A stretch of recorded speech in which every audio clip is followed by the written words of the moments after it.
감사합니다.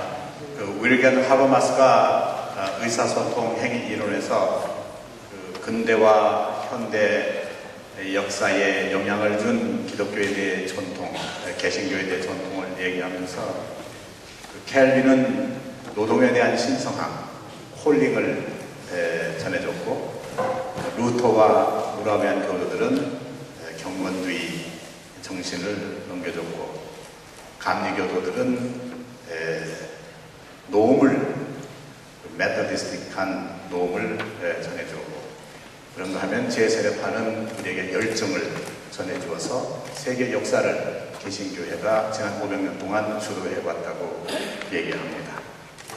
이제 세 번째 강연 마지막으로 향할 텐데 좌장이신 오영교 교수님을 소개하는데, 이우정 교수님께서 메토디스트니까 시간을 꼭 지켜주실 것이라고 기대합니다. 오영규 교수님은 한국 근대사를 연세대학교에서 전공하셨고, 현재 정동제일교회 장로님이시면서 저희 교회 125년사를 집필하셨습니다. 한국 교회 또 한국 근대사와 관련해서 주도적인 학자로 사학계를 이끌고 계시면서 특별히 2002년에는 연세 학술상을 수상한 바가 있습니다. 이제 좌장으로 오영교 교수님을 소개하겠습니다.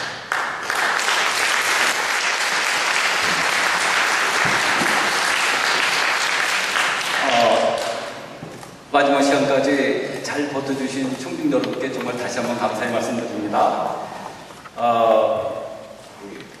사실 이 심포지움을 준비할 때 미국에 계신 학자님들께서는 역사성과 전통에 대한 얘기를 해주시면, 아주 중요한 것은 오늘날 130년 전에 두 손을 잡고 오셨던 언더도 아펜젤러가 바로 이 앞에 길 건너 사이에 두고, 이쪽에는 정동, 저쪽에는 정동 제1장로교회를 사이에 두고서 가장 많은 노래와 참여와 예배가 드렸던 이 복숭아골의 주인이셨습니다. 그 두 분께서 많은 기도와 참미 속에서 오늘날 두 교회가 만들어지고 오늘날 장로교와 감리교의 모체가 된 것을 저희는 잘 알고 있습니다. 그런데 그분들이 오늘 설교하신 말씀처럼 분명히 거룩한 사명을 우리에게 주셨는데, 과연 우리의 지금 한국교회는 어떠한 모양인지에 대해서 저희는 너무 절급합니다. 세상의 모든 풍조가 변하면서 많은 기독교 신자들이 절급함과 안타까움 속에서 이것을 어떻게 우리가 해결해 갈 수 있느냐라는 고민을 하고 있습니다. 우리는 역사성과 거룩한 사명에 대한 인지뿐만 아니라 거기에 대해서 정말 우리 평신도들이 어떻게 이것을 실천하고 우리는 어떻게 해야 되느냐, 성도의 정체성은 무엇이냐 하는 것을 저희가 주제로 삼기로 했습니다. 사실 이게 더 중요한 주제라고 저는 생각을 했었습니다. 그래서 제목하에 한국교회의 영적 갱신과 역사적 사명이라는 주제를 저희가 정했습니다. 그래서 어느 학자분을 찾기 시작했습니다. 아무도 그저 맞는 분이 없으셨습니다. 이 주제는 저희가 학교에 있어서 알지만 정말 어려운 주제입니다. 이 주제를 위해서 우리 감신대에서 가장 강력한 영적 리더이신 이우정 교수님을 저희가 초대를 했고, 그분을 저희가 이제 연사로 모셨습니다. 여러분 잘 아시다시피 이우정 교수님께서는 현재 감리교 신학교 교수로 계시고, 미국 남감리교 대학교에서 석사, 그리고 메모리 대학에서 박사학위를 받으셨습니다. 감리교 신학교의 대학원장이나 한국교회사학회 학회장을 지내시고 여러분 너무나 잘 아시고요. 그리고 주요 조서가 기독교 영성 이야기, 또 성화의 길, 또 웨슬리에 관한 영성에 대해서 항상 우리에게 깊은 울림을 주시는 학자십니다. 교수님께서는 연구년 동안에 대단히 바쁘신데도 불구하고, 교수님의 무리한 요구에도 불구하고 여러 번 개고하고 퇴고하고 다시 고민하시면서 최종 원고를 오늘 발표문처럼 주셨습니다. 아마 이 발표문에서 모든 걸 해결할 수는 없지만 우리 총동부님께서 열심히 따라오시면서 본인이 깊은 이제 영성의 울림을 다시 한번 들어보시고 우리에게 나아갈 바를 답답한 심정을 이우정 교수님과 함께 고민하시면서 실천을 모색하는 시간이 되었으면 좋겠습니다. 가장 기쁜 마음으로 모시겠습니다. 박수를 쳐주십시오.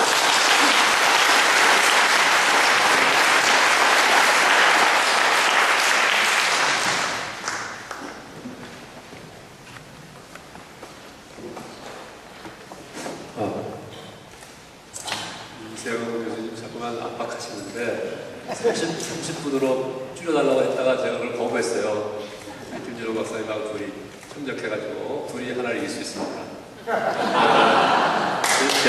저한테 주어진 시간이 40분이지만 김준호 교수님은 여기서 계속 반대하고 있는 그에도 불구하고 10분 더 했어요. 그래서 제가 그리고 중간 이제 쉬는 시간은 안 하기로 했고 또 질문자는 마지막에 이세영 교수님이 나오셔가지고 총체적으로 다 해서 가시고 싶은 분들은 가시고 먼 건 이해를 다 했습니다. 그래서 저는 40분인데 제가 40분을 딱 맞춰서 하기로 이렇게 다 읽어보면서 시간까지 다 정해서 했는데 40분 넘을 수도 있습니다. 그거는 사람 힘으로 안 되니까 하나님께서 도와주시기 기도하고요. 영어 번역이 좀 안 맞는 게 있어요. 특별히 서론은 제가 이세영 교수님이 부탁해서 다시 썼어요. 서론이 좀 안 맞아가지고 영어로 안 맞습니다.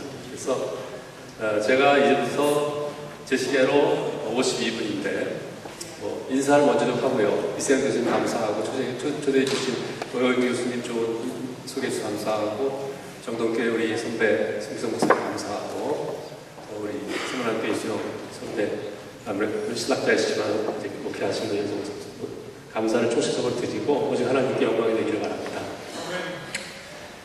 제가 여러분들 자료를 가지고 그냥 읽어나가면은 많이 생략하고 40분 내에 가능한 때까지 하루 해보려고 지금 노력하고 있습니다.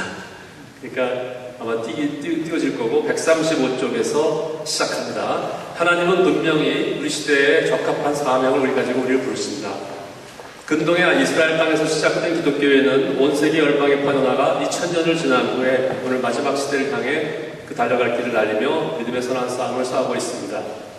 예수 그리스도의 마지막 위탁에서와 같이 우리는 땅끝까지 이르러 복음을 전파해야 하는 선교의 사명을 이 시대의 역사 속에서 새롭게 붙들게 됩니다.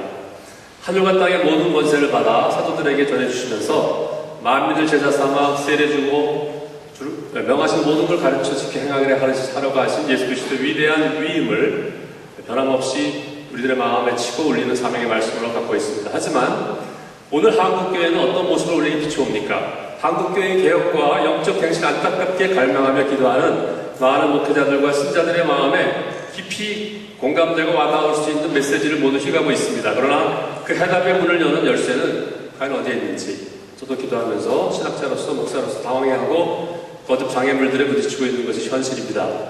그럼에도 불구하고 우리는 자랑스럽고 위대한 선조들의 믿음과 바펜셀라 언더부터 시작해서 우리 조상들의 그 위대한 유산을 물려받은 교회입니다. 문제는 그 역사를 망각하고 방황하며 우리의 좌표와 정체성을 흐리게 만들거나 잊고 있는 것이 아닌가 하는 두려움과 혼란입니다. 이렇게 볼 때 우리에게 요구되는 것은 우리가 인간적으로, 육적으로 생각하고 내고 만들어내는 어떤 이론이나 신학적인 것을 포함해서 프로그램은 아닙니다. 오히려 겸손한 순종의 마음과 자세로 기도하며 하나님께서 오늘 우리에게 하시는 말씀이 무엇인지 귀 기울여 듣는 예언자적인 전환이 요구된다고 믿습니다.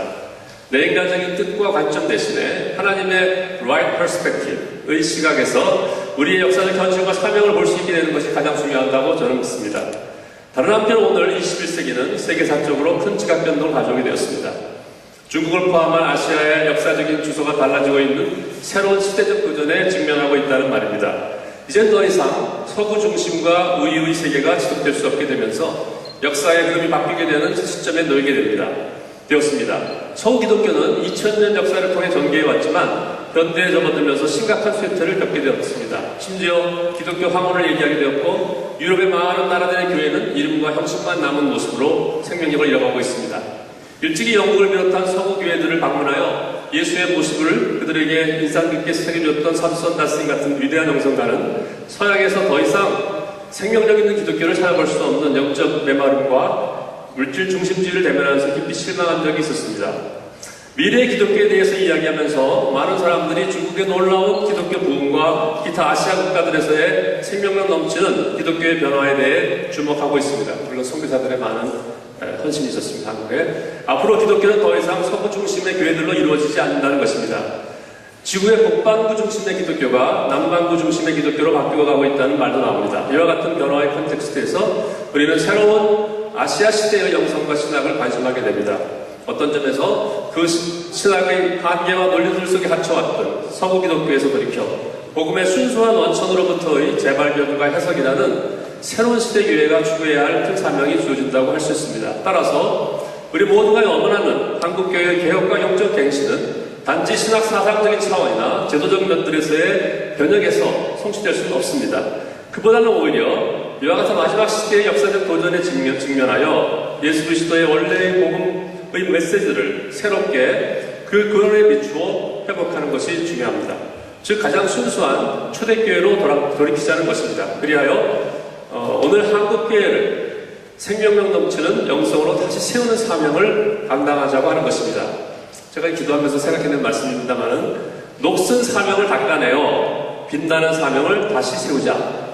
제 캐치월드입니다. 사명은 있는데 많이 녹슬었으니까 깨끗이 다시 닦아내서 새 사명 세워야 됩니다.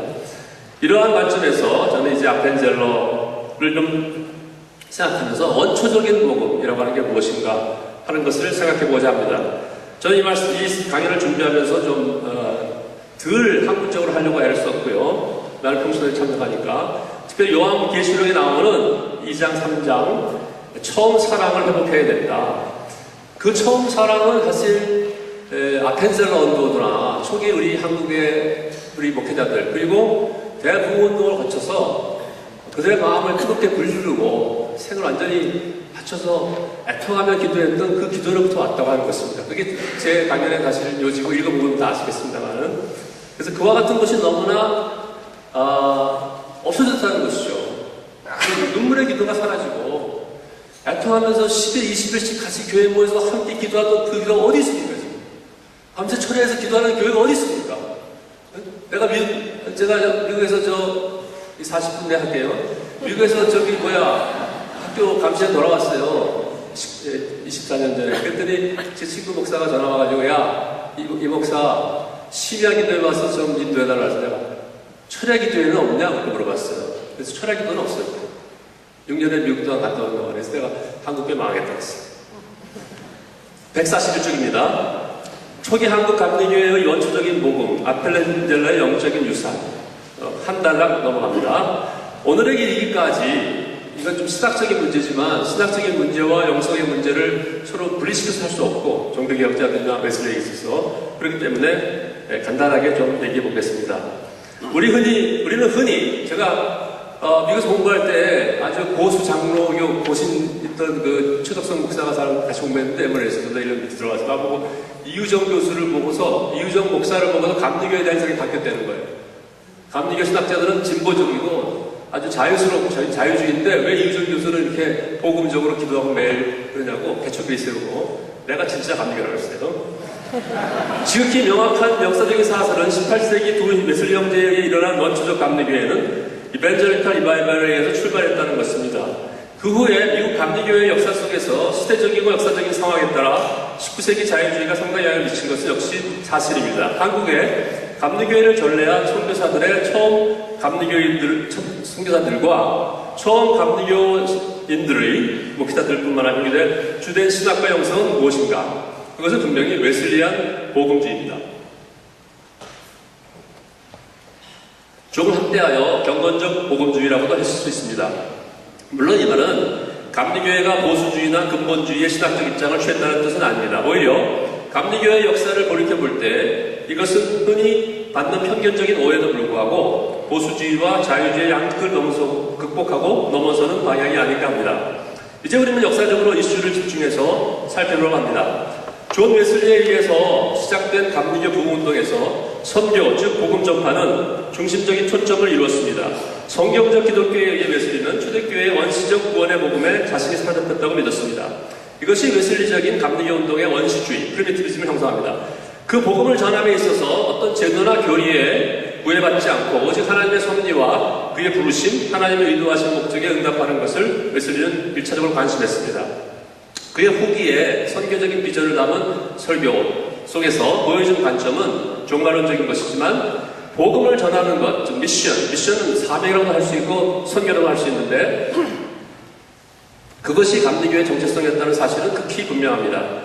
이 같은 복음 전파의 선교적인 사명의 정체성은 온 세계가 나의 교구라 라고 하는 웨슬리의 유명한 표어에서도 입증됩니다. 따라서 부열정에서 태어난 선교하는 교회, 선교를 지향하는 교회로서의 감리교회의 후예들은 이 복음 전파의 사명을 영국 국내에서든 미국에서든 결국 해외 어느 곳에든지 다하는 것을 가장 큰 위탁으로 보았던 것입니다.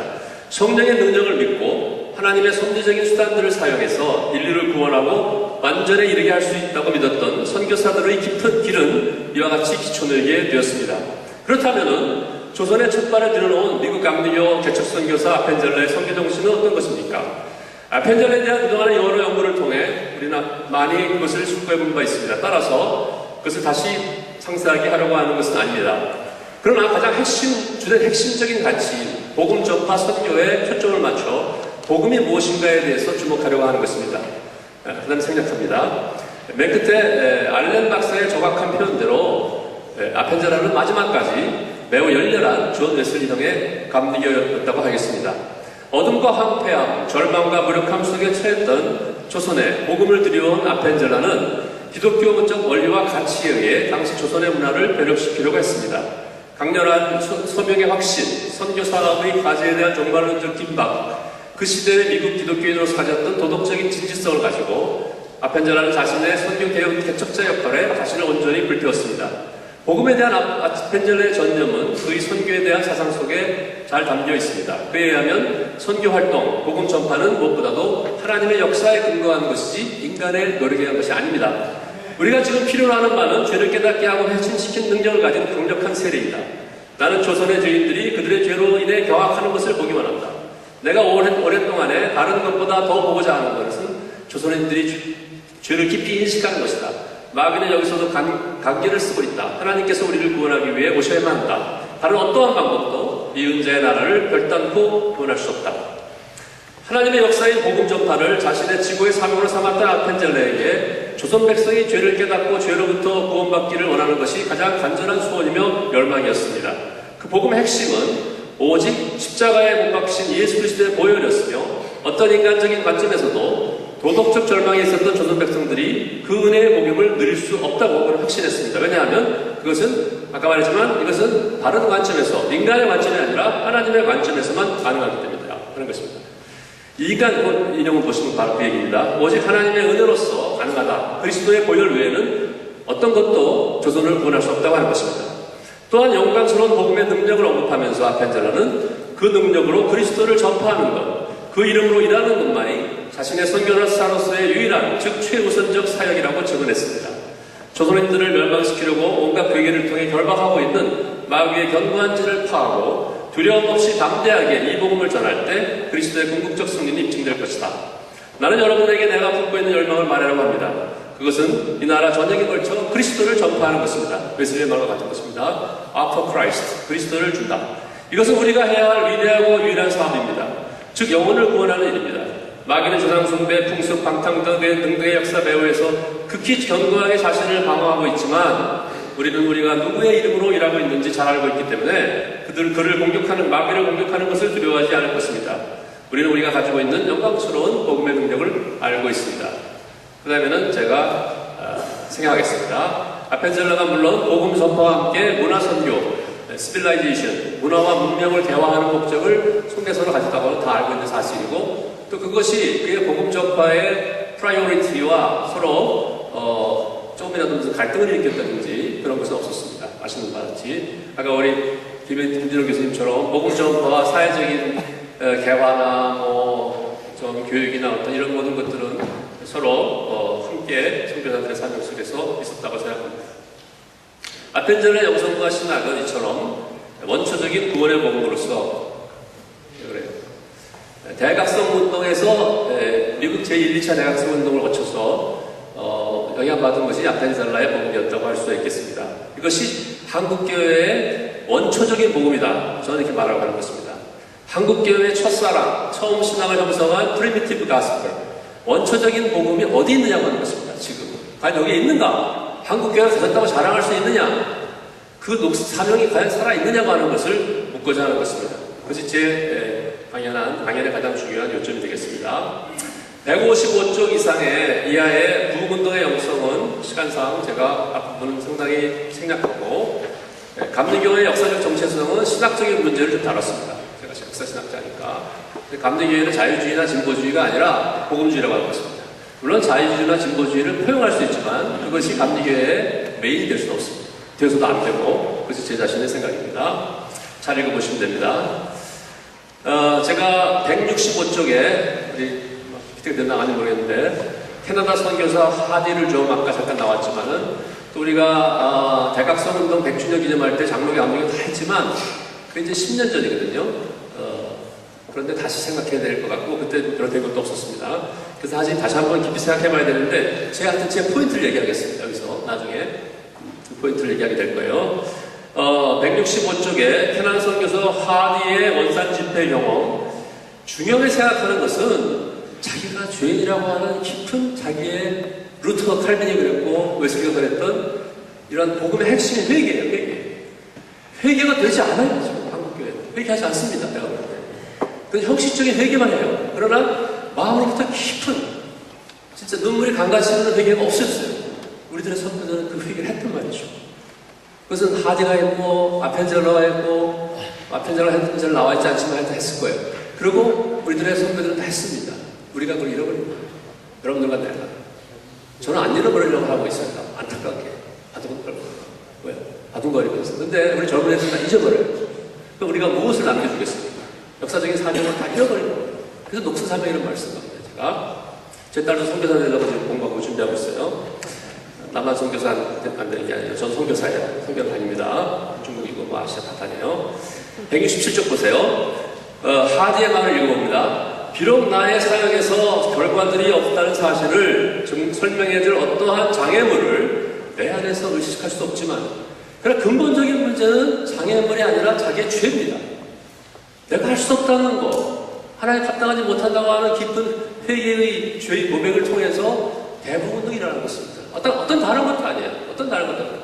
나 때가 들 텐데 그걸 알아야 되는 거예요. 그리고 거기는 성령의 오직 여호와의 성령으로 된 것이 사람의 영과 사람의 어떤 내가 소울리스라는 말 썼지만 헌적인 육적인 기독교가 아니라고 하는 것을 우리가 다시 그것을 우리가 회복하는 것만이 저를 한국교회가 오늘날 다시 살 수 있다고 하는 것이 제 확신입니다.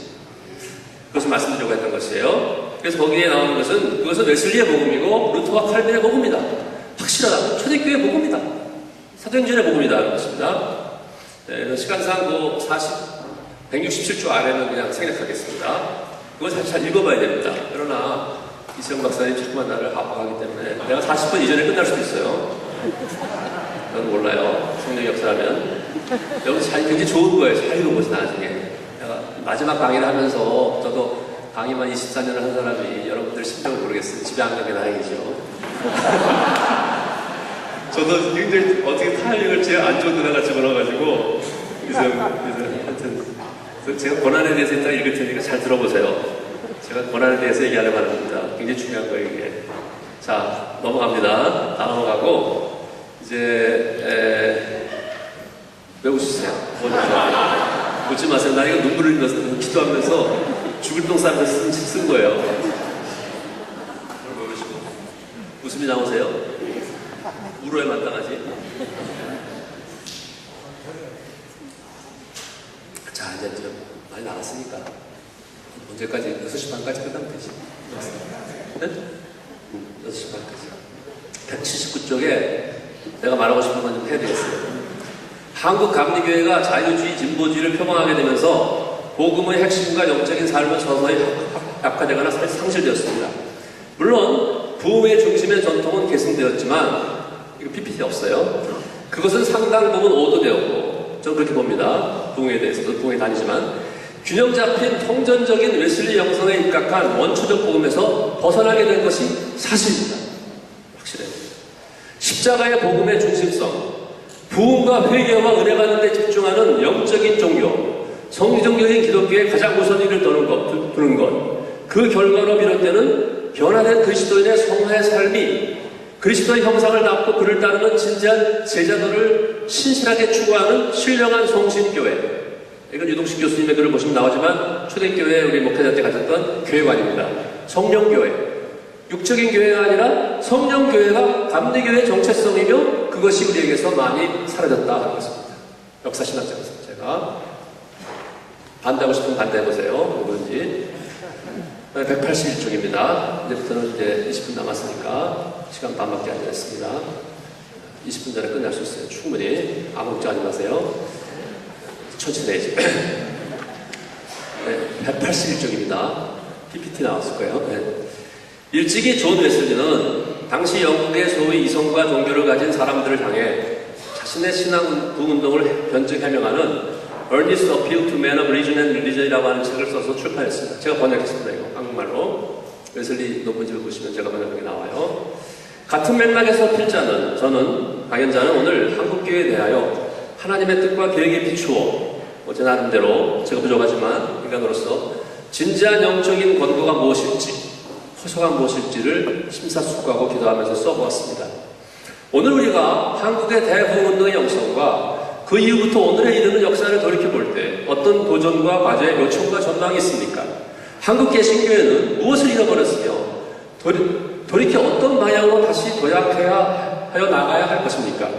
나는 한국교회가 십자가의 도, 십자가의 리얼리티를 잃었다고 봅니다.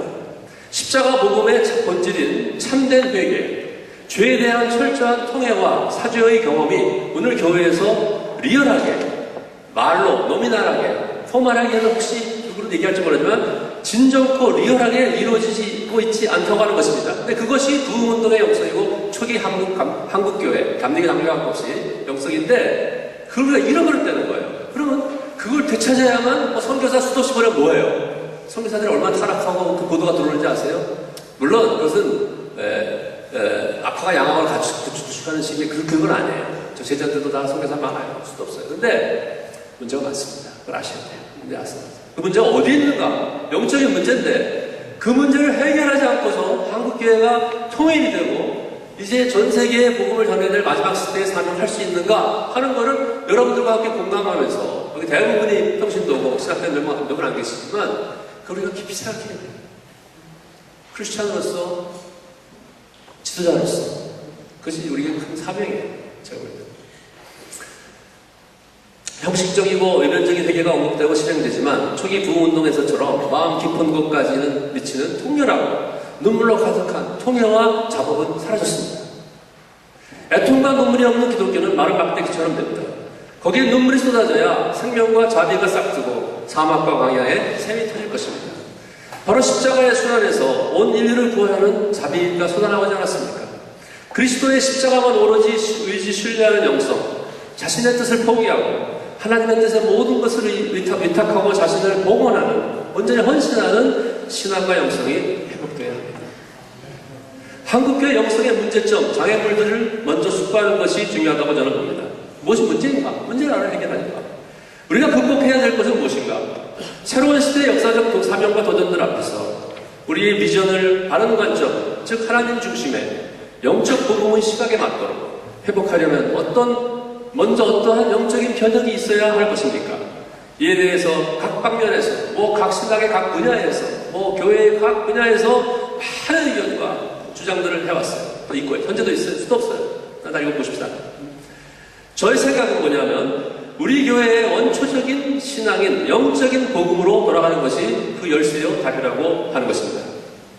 어떤 육적이고 여러분들이 판단하고 분별했어요. 육적인 말로. 그 다음에 심지어 어떤 혼적인, 제가 이것은 최근에 마실레 수행책을 많이 읽으면서 미국에서 제가 안식년 중에 제가 이 강연 안 하겠다고 제가 거절했는데 자꾸 하라고 해서 이제 온 거예요. 사실 오고 싶어서 온 게 아닙니다. 근데 저도 미국에서 왔어요. 국제학술대회니까. 근데 한국 사람이에요. 근데 헌적이라는 말이 굉장히 저한테 와닿았어요. 죄송합니다. 여기 신학자들 몇 계시지만 우리 신학이 너무 헌적인 신학이 됐어요. 여기 루터 전공하고 우리 김정은 박사도 있죠. 네? 소울리시라는 말은 인간의 혼으로는 안 된다는 거예요. 종교는 혼으로 되는 게 아니라 영으로 되는 거예요. 물론 혼을 배제하지 않아요. 그러나 혼으로만은 신학이 되지 않아요. 저는 그것이 웨슬리의 복음이고 마틴 루터나 존 칼빈의 복음이랄까요. 칼빈 전공하시는 이수영 목사님도 여기 계시지만 제가 칼빈 잘 몰라요. 가르치긴 하지만 우리가 영적 기독교로 갱신되는 것만이 희망이야. 제가 말하려고 하는 거예요. 이 강의는 다른 건 다 잊어버려도 돼요. 영적인 기독교, 신령한 기독교가 어디 가는 거지? 부흥사들이 신령한 기독교를 합니까? 무슨 부흥이 하고 있어요 도대체 지금? 제가 부흥사 앞에 가서도 특강도 하고 그랬어요. 웨슬리. 부흥회 다닙니다. 내일도 부흥회 가요. 네, 저 동작지가. 부흥회 가지고 잘 생각해 봐야 될 거예요. 무슨 부흥회 하는지. 봉사들은 나도 봉사지만. 참된 십자가 앞에서의 회개와 더불어 성령 안에서 열렬하게 인간 중심이 아니라 하나님 중심적으로 드리는 기도. 자기 십자가를 지고 감당하며 고난에 동참하면서 고난에 동참이라는 말이 중요한 거예요. 한국 교회가 고난을 거부했어요. 잘 먹고 잘 살게 되니까 고난이 필요 없다고 생각했어요. 그리고 자기 도취에 빠졌어요. 자기가 잘났다고 생각하기 시작했어요. 우리 큰 교회인데요. 세계적으로 자랑하고 있습니다. 십자가만을 자랑하라고 그리스도 써봐 그랬지만 자랑할 게 뭐가 있습니까? 없어요. 아무것도 nothing. 자기 십자가를 지고 감당하며 고난에 동참하여 주님만을 따르는, 인간을 따르지 않고 어떤 우상숭배도 거부하고 오직 주님만을 경배하며 주님만을 따르는 순수한 제자도의 회복에서 우리는 이 갱신의 소망을 찾아볼 수 있을 것입니다. 분명히 그것은 초대교회, 종교개혁자의 루터와 칼빈, 성경적 기독교를 얘기했던 웨슬리의 복음이며 우리 교회가 오늘 소생하기 위하여 되찾아야 할 가장 우선적인 사명의 핵심입니다. 오늘 우리의 교회는 지난 어느 시대 이상으로 개혁을 간절히 갈망하고 있습니다. 특히 한국교회. 미국 교회는 개혁 갈망하잖아요. 종교개혁에서 그 기원을 찾는 교회가 실제로는 가장 개혁되지 못하고 있는 종교개혁에서 가장 멀리 떨어져 버렸다는 자기 모순에 처해 있는 것이 우리의 실상입니다. 그 개혁과 정화의 원동력은 어디에서 올 수 있을까? 그것은 오직 성령께서 오늘 한국의 개신교, 종교개혁에 속한 개신교 교회들에게 하시는 말씀을 귀 기울여 들음으로써 가능할 것입니다. 우리는 안 듣는가? 목사들이 교회에서 설교하고 우리는 그럼 말씀이 사라졌는가? 제가 그렇게 얘기하면 여러분들 저희 다 일어나서 돌멩이 던질 거예요. 그렇게 깊이 생각해 보세요. 성령께서 뭐라고 말씀하시는지 들어봐야 돼요. 16세기에 마틴 루터가 타락과 부패의 극치의 나라였던 중세말에 한국교회가 중세말에 카톨릭교회랑 비슷하고 다 얘기합니다. 그렇게 타락했다고 다 얘기합니다. 감리교 정치판에 다 타락해 다 말합니다.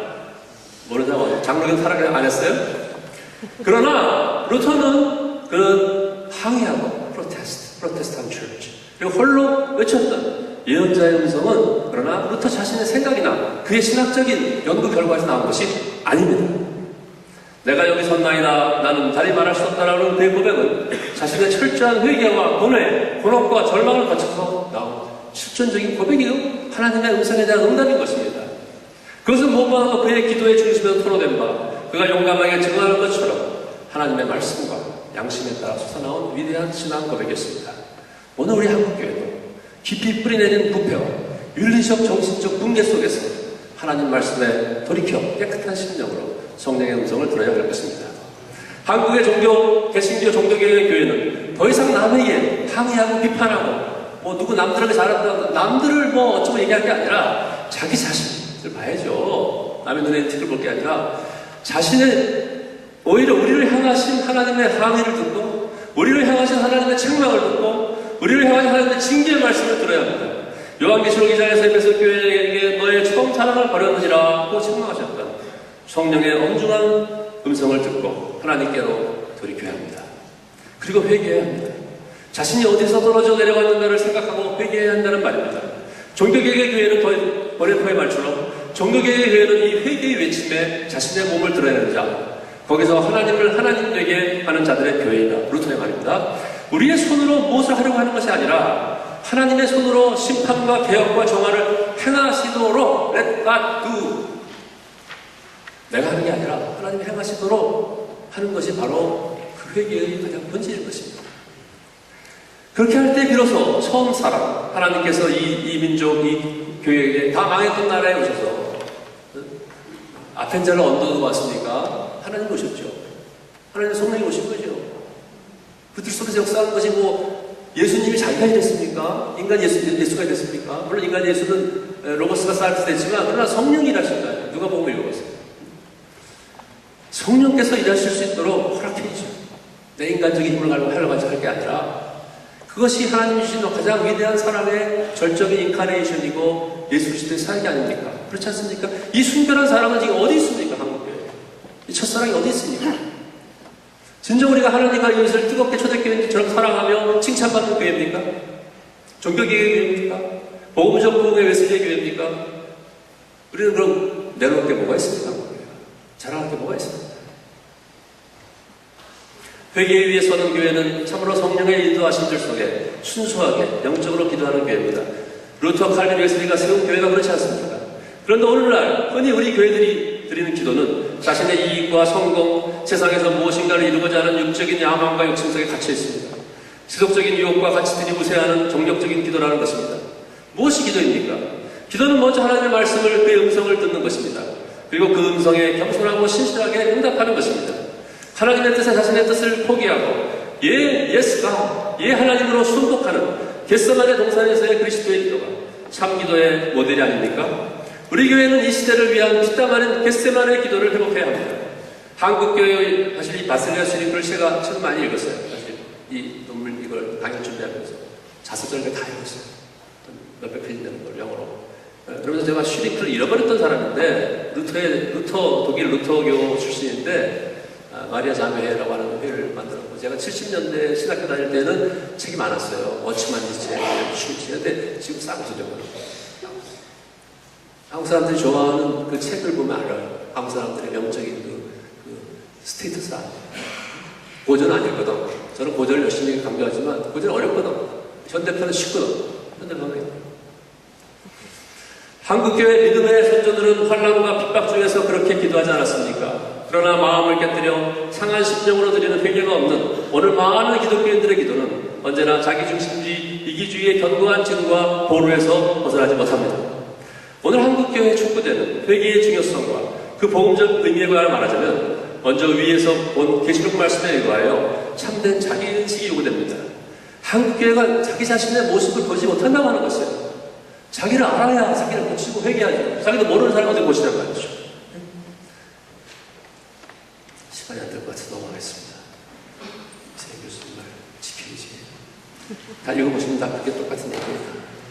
그 다음에 189쪽에 회개에 대해서 얘기할 때 제가 최근에 중요하게 생각한 것은 슈링치들 이 트레이닝, 하나님의 이러한 훈련과 징계와 이 환란의 책망을 우리가 경솔하게 만드는 거예요. 얼마나 이렇게 인생에 고난이 많은 걸 생각해봤어요. 목사로서. 지금쯤이면 나이 60에 사회적인 명예도 없고 남들 보기에 다 누가 교수고 돈도 많고 그러나 왜 하나님이 계속 나한테 고난과 징계의 채찍을 드시느냐? 그것은 하나님 나를 사랑하기 때문이에요. 내가 교만해져서 죄짓고 나쁜 신학자 되고 돈이나 벌어먹으려고 하는 그런 악한 그런 목사가 되지 않게 하기 위해서 하나님 나를 치시는 거예요. 근데 우리가 하나님의 징계와 그런 연단과 그 책망을 우리가 자꾸 피들려고 하는 거예요. 성경적이잖아요. 성경적이잖아요. 성경을 읽어보세요.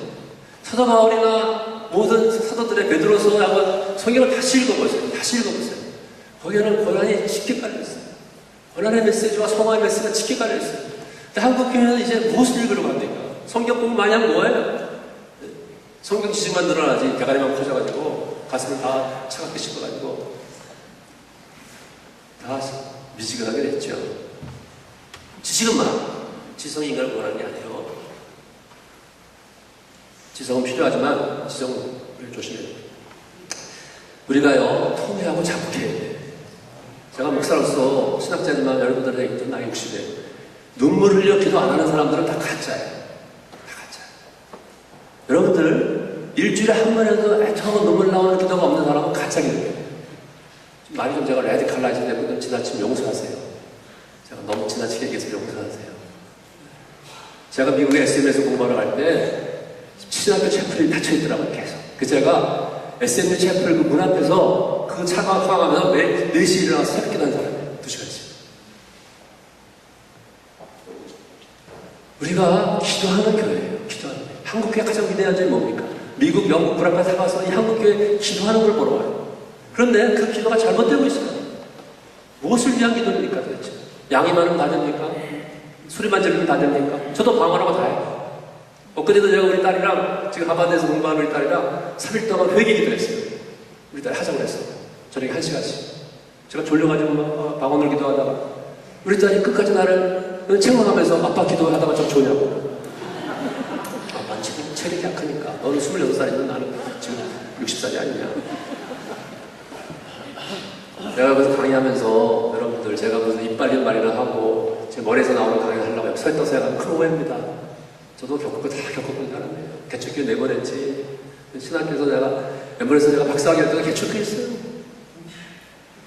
한국교회가요, 신학도 잘못됐고, 교회도 잘못됐고, 영성도 잘못됐어요. 그러나 2000년 교회 역사에서 항상 잘못되는 거예요, 교회는. 부패고 타락하는 거예요. 그렇기 때문에 사명이 생기죠. 잘 되면 무슨 사명이 필요합니까? 잘못되니까 사명이 생기는 거죠. 그러니까 아펜젤라도 필요하고 원도도 필요한 거죠. 그렇잖아요? 다 좋은 데면 우리가 좋은 거 무엇으로 제시합니까? 다 배부른 사람한테 뭐하러 밥을 줍니까? 네? 배고픈 사람 밥 필요 없어요. 배고픈 안 먹어 절대. 배고픈 사람만이 밥 먹으러 가죠.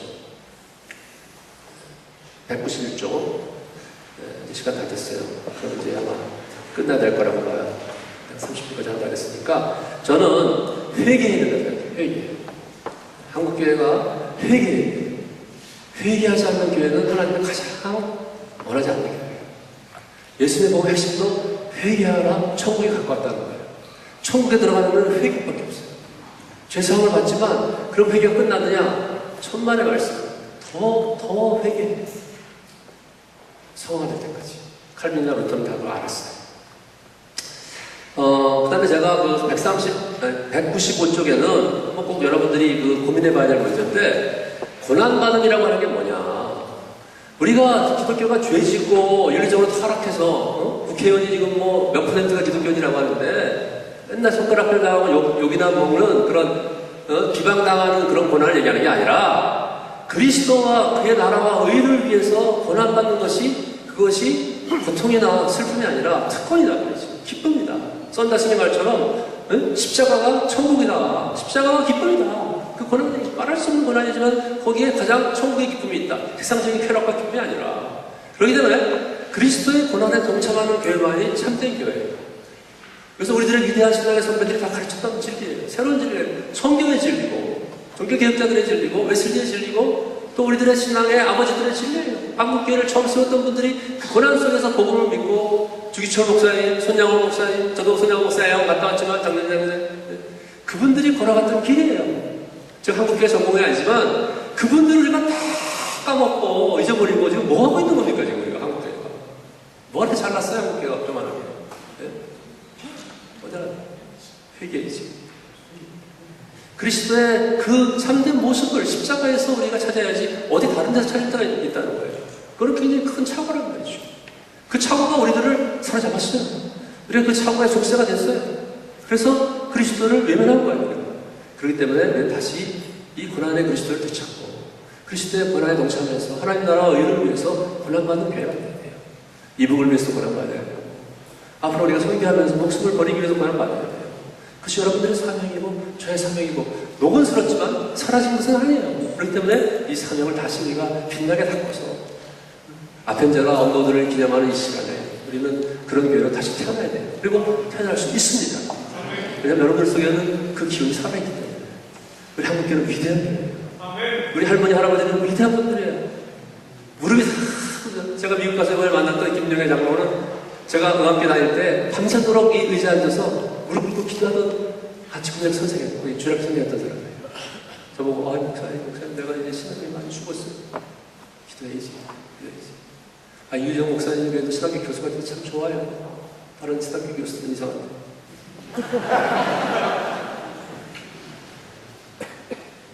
30분 됐기 때문에 끝나야 되는데 제 말 오해하지 마세요. 제가 신학교 우리 동료 교수들 비판하는 게 아니에요.